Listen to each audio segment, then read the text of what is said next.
اس کے بعد آپ تبویب پر ابواب بندی پر آئیے، آپ اپنے ابواب بنائیے کہ 3 چیپٹر ہیں، 4 ہیں، 5 ہیں۔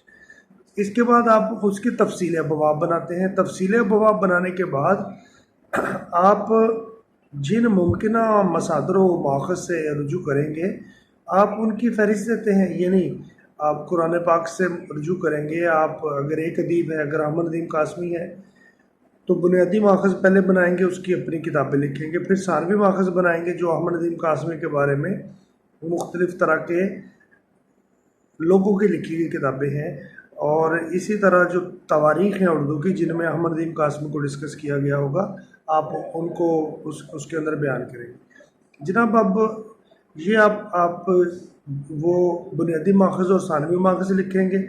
اسی طرح اگر رسائل اور جرائد ہیں، اسی طرح اگر انسائکلوپیڈیاز ہیں، اسی طرح اگر لغات ہیں، آپ ان کا اندراج کریں گے تو وہ آپ کی کتابیات ہوتی ہے، وہ کتابیات کا اندراج۔ یہ آپ نے ایک خاکے کا ماڈل ہو سکتا ہے اگر آپ نے بنانا ہو تو پیپر کے اندر، چونکہ میں آپ کو وائٹ بورڈ پہ تقریباً 5 سے 6 لیکچر کی سیریز میں یہ بات سمجھا چکا ہوں۔ مجھے امید یہ ہے کہ میری اس دوبارہ کی عرض سے آپ کی وہ بات آپ کے ذہن میں روائو ہو جائے گی، اس سے مراد یہ تھا۔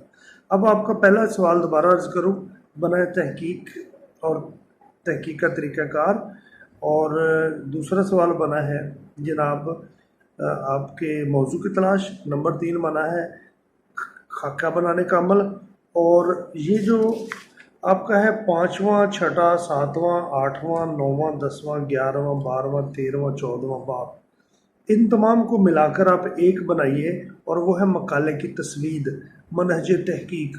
یعنی یہ تمام چیپٹر جو ہیں یہ ڈیٹیل میں، اسی سے بچے کنفیوز ہوتے ہیں کہ یہ اتنا سارا مٹیریل ہم نے کیسے تیار کرنا ہے۔ تو عرض یہ ہے، یہ تو سارے مقالے کے پروسیس بتائے گئے ہیں۔ آپ کے لیے مقالے کا ایک پروسیس ہے، مقالے کی تسوید یا مقالے کی تحریر کس طرح کی جاتی ہے۔ اب آپ کو اس کے سٹیپس پتہ چلے گا۔ اس کے سٹیپس یہ ہیں، سب سے پہلے آپ کچھ جب مطالعہ کرتے ہیں آپ ایک مفروضہ قائم کرتے ہیں۔ آپ غالب کے خطوط پڑھتے پڑھتے خود مفروضہ قائم کرتے ہیں کہ غالب کے شاگرد جو ہیں وہ کس قسم کی باتیں ان سے دریافت کرتے ہیں۔ گرامر کے مباحث ہیں، تذکیر و تانیث کے مباحث ہیں، شعری اوزان کے مباحث ہیں، آپ نے ایک مفروضہ وہیں سے تشکیل دی۔ اچھا، اگر آپ مرزا خان داغ کی شاعری پڑھ رہے ہیں، میر تقی میر کی شاعری پڑھ رہے ہیں، آپ غالب کی، اقبال کی، ناصر کاظمی کی شاعری پڑھتے ہیں، آپ کو اس کے اندر مخصوص اس کے ذہنی رجحان پتہ چلتے ہیں۔ ان کو پڑھنے کے بعد آپ اپنا ایک مفروضہ تشکیل دیتے ہیں کہ یہ بات ان کی شاعری میں پائی جاتی ہے۔ اچھا، وہ ہے مفروضے کی تشکیل یا موضوع کی تلاش۔ اس کے بعد جیسے عرض کیا کہ آپ موضوع کی تشکیل کے بعد آپ جناب اس کی ہر طرح کی حد بندی تحقیق کرنے کے بعد آپ اس کا خاکہ بناتے ہیں۔ خاکہ بنانے کے بعد یہ جو 5واں، 6واں، 7واں، 8واں چیپٹر ہے آپ اس کے نوٹس لیتے ہیں، آپ اس کو تحریر کرنا شروع کرتے ہیں۔ یہ آپ ان شارٹ تمام ملا کے ایک سوال ممکنہ طور پہ ہو سکتا ہے۔ آپ کا جو 15واں چیپٹر ہے وہ ہے تدوین متن۔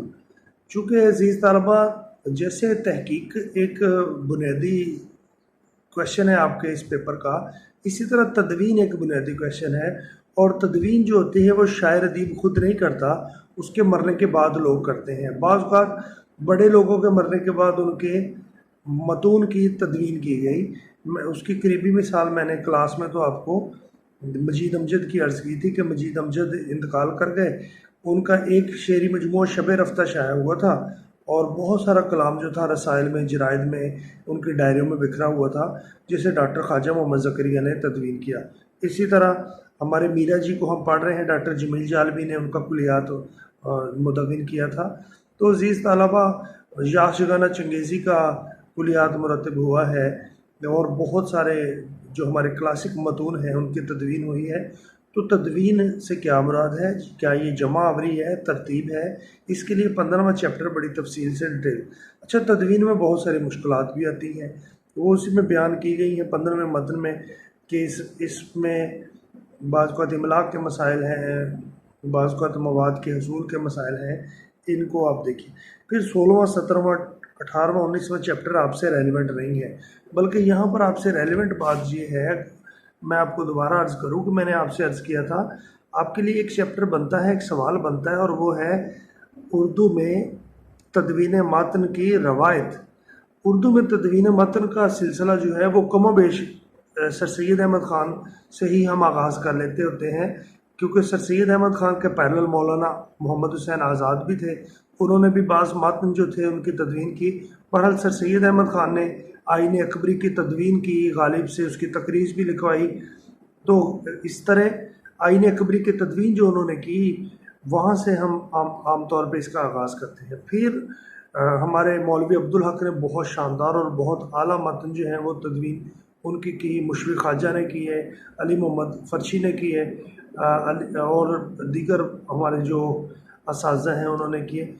تو اس پر تدوین متن کی روایت کے لیے آپ انٹرنیٹ سے رجوع کیجئے۔ میں نے جب آپ کلاس پڑھ رہے تھے تو میں نے رشید حسن خان بالخصوص تیار کروایا تھا، اگر آپ اپنے واٹس ایپ گروپس کو دیکھیے تو اس میں کچھ ڈیٹا بھی شیئر کیا تھا جو باغ و بہار کی تدوین سے متعلق تھا، جس میں اس کے املا کا بھی کچھ نمونہ جو تھا وہ شیئر کیا تھا کہ باغ و بہار کا جو اصل جو 1804 میں شائع ہونے والا نسخہ تھا اس کا املا کیا تھا، اور وہ املا جسے ہمارے جان گلکرسٹ نے ترتیب دیا تھا۔ اب جان گلکرسٹ سے پہلے کا املا کیسا تھا، جان گلکرسٹ کے بعد ڈنگن فاربس نے اس میں کیا تجربات کرنے کی کوشش کی، اور اس کے بعد مولوی عبدالحق کے بعد ہم تک املا جو آج کے زمانے میں مروج ہے وہ کیسا ہے، یہ ساری باتیں ہم نے مختصر طور پہ تب تو ڈسکس کی تھی۔